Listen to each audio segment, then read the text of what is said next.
Every MBTI personality has a dominant preference, but in order to be balanced, people really need to have a second process, which is an auxiliary preference, and this preference needs to be developed. When we look at this, we need to understand that the dominant process is a judging one and the auxiliary process is a perceptive one. So either sensing or intuition can supply a sound material for judgments, and if the dominant process is perceptive, then the auxiliary process is going to be the judging one. So either thinking or feeling is going to give a continuity or give some general aim to the personality. So we really want to look at how we need to use and develop an auxiliary process. And it's very obvious when you look at people if they do not have developed that auxiliary process, because it is like having a judgment or having a personality with a sailboat. So you'd have a sail with no rudder. So this would be an extreme personality of judging with no perception. It would be all form, there'd be no content whatsoever.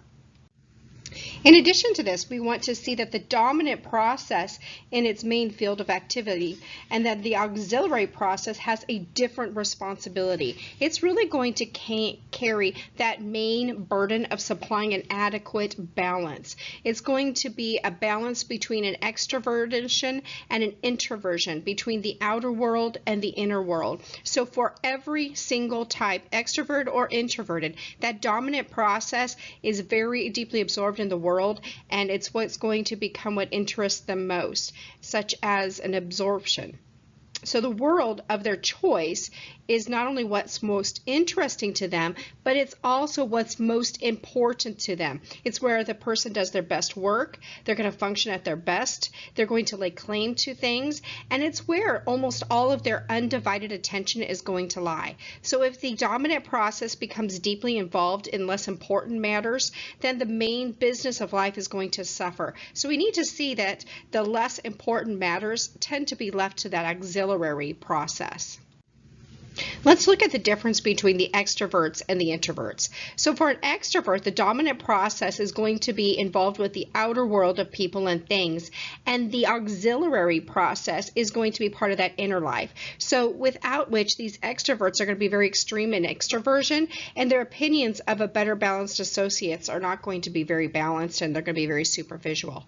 In contrast, our introverts have less choice about participating in both worlds because they have to participate in that outer world. It's thrust upon them whether they want it or not.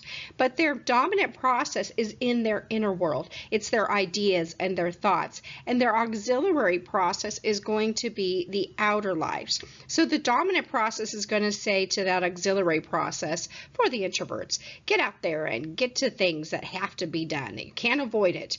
And it is absolutely necessary then for an introvert to develop both the auxiliary and the dominant, whereas an extrovert may have a little more choice on whether or not they want to develop that auxiliary part of their life.